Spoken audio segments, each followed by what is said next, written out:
High नमस्ते, खानाका पारखीहरूलाई अर्चनाज नेपाली किचनमा स्वागत छ। आउनुहोस्, आज मैले डोनटको रेसिपी लिएर आएको छु। यहाँहरूले यो हेरेर डोनट बनाएर खानुहुन्छ भन्ने आशा लिएको छु। आउनुहोस् बनाउनतर्फ लागौँ। र डोनट बनाउनको लागि मैले यहाँ निम्न सामग्रीहरू लिएको छु। सबैभन्दा पहिला मैले यहाँ मैदालाई लिएको छु जो 300 ग्राम रहेको छ। त्यस्तै गरी इस्टलाई लिएको छु 1 टीस्पुन रहेको छ। 2.5 टीस्पुन पाउडर सुगरलाई लिएको छु। त्यस्तै गरेर थोरै मात्रामा नुनलाई लिएको छु र यहाँ आधा कप दुधलाई लिएको छु।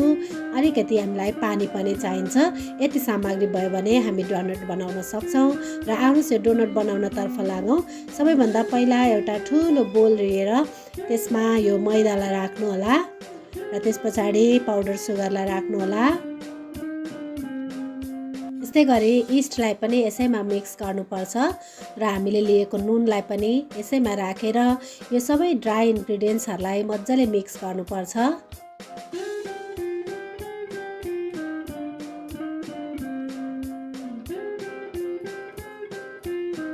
यो सुक्खा चिजहरू सबै मिक्स भइसके पछाडि हामी यसलाई थोरै थोरै दुध लगाउँदै मुस्दै जानेछौँ।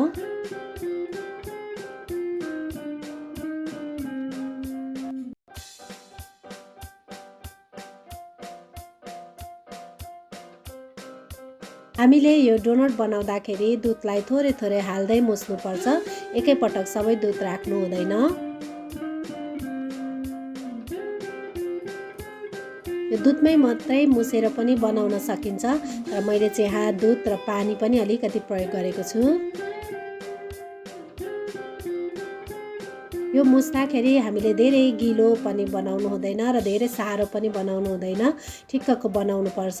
अब यो मुसिसकेर भयो भएन भनेर थाहा पाउनको लागि हामीले यसरी चेक गर्न सक्छौँ। यसरी दुईटा औला राखेर हेर्दाखेरि हाम्रो औलामा यो पिठो टाँसिएन भने यो भइसकेको छ भन्ने हामीले थाहा पाउँछौँ।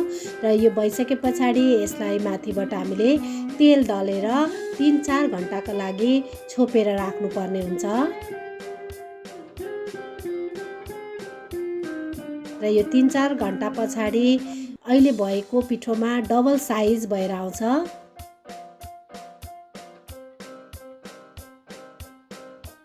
यहाँ देख्न सक्नुहुन्छ हाम्रो पिठो कति मजाले फुलिसकेको छ। अब यसलाई हामी डोनट बनाउँदैछौँ।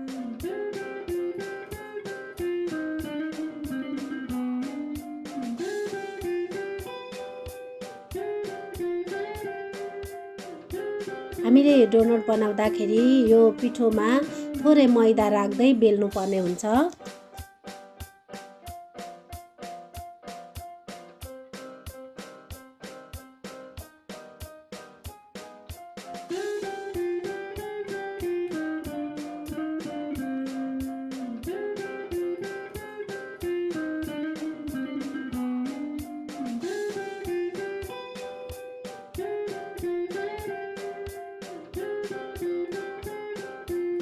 र यसलाई बेल्दाखेरि हामीले 1/2 इन्च बाक्लो हुने गरी बेल्नुपर्छ। र हामीले यसलाई सेप दिनको लागि मैले यहाँ एउटा बटुकोको सहायता लिएको छु। यहाँले आफ्नो घरमा जे एभाइलेबल छ त्यसलाई युज गर्न सक्नुहुन्छ। कुनै बोतलहरू पनि गोलो सेपको छ भने त्यसबाट पनि हामी डोनट बनाउन सक्छौँ। यसरी वरिपरिबाट सबै पिठोलाई हामी काटिसकेपछि बिचमा एउटा प्वाल बनाउनको लागि मैले यहाँ बिर्कोको सहायता लिएको छु।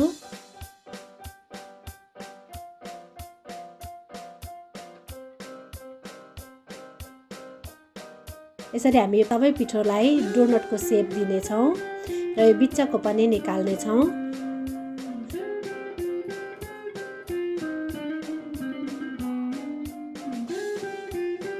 र अब बाँकी रहेका पिठोलाई पनि फेरि म मुसेर यस्तै बनाउँदैछु।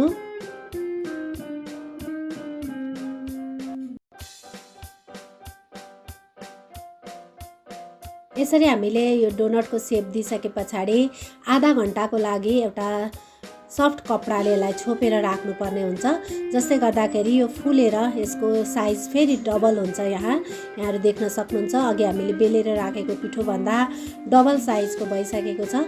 अब यसलाई हामी तेलमा फ्राई गर्न गइरहेका छौँ। तेल तातेको छ छैन भनेर चेक गर्नको लागि मैले यहाँ एउटा पिठोको सानो टुक्रालाई हालेर चेक गरेँ। अब यो तातिसकेको छ, त्यसकारणले म अब डोनटलाई यहाँ फ्राई गर्दैछु। हामीले डोनट फ्राई गर्दाखेरि मिडियम हिटमा राखेर गर्नुपर्ने हुन्छ, नभए एकैचोटि डोनट डढ्न पनि सक्छ। डोनट कति राम्रो फुलेको छ यहाँ देख्न सक्नुहुन्छ।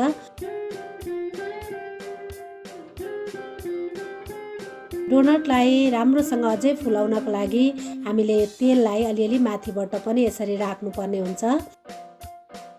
एकपट्टि गोल्डन ब्राउन भइसकेपछि यसलाई अर्कोपट्टि फर्काएर पनि पकाउनु पर्छ।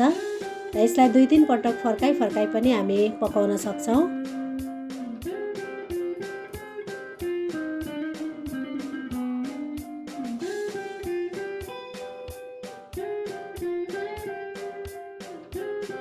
डोनट रेडी भइसकेको छ, म यसलाई निकाल्न गइरहेको छु।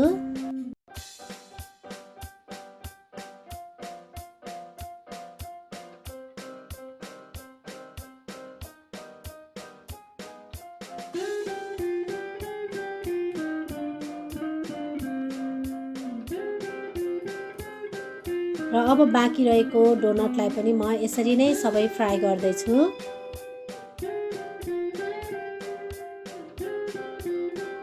हामीले घरमा बनाएर खाएको डोनट अत्यधिक मिठो हुने हुँदा यहाँहरूलाई म एकपटक अवश्य ट्राई गर्नुहोला भन्न चाहन्छु।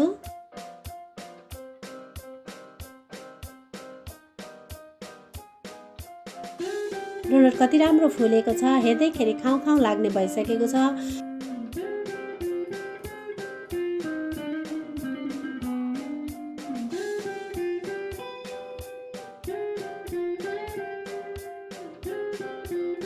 यसलाई अझै मिठो बनाउनको लागि म यसलाई डेकोरेट गर्न गइरहेको छु।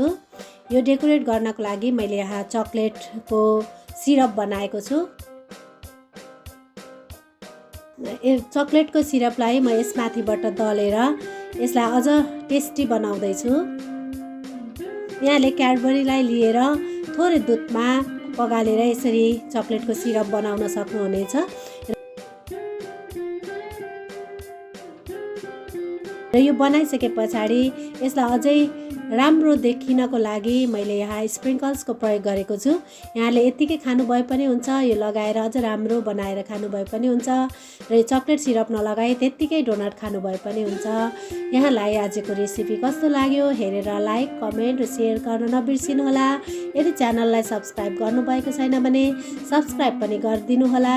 र आगामी दिनमा यहाँहरूलाई यदि कुनै भिडियो हेर्न मन छ भने त्यो पनि कमेन्ट गरिदिनुहोला।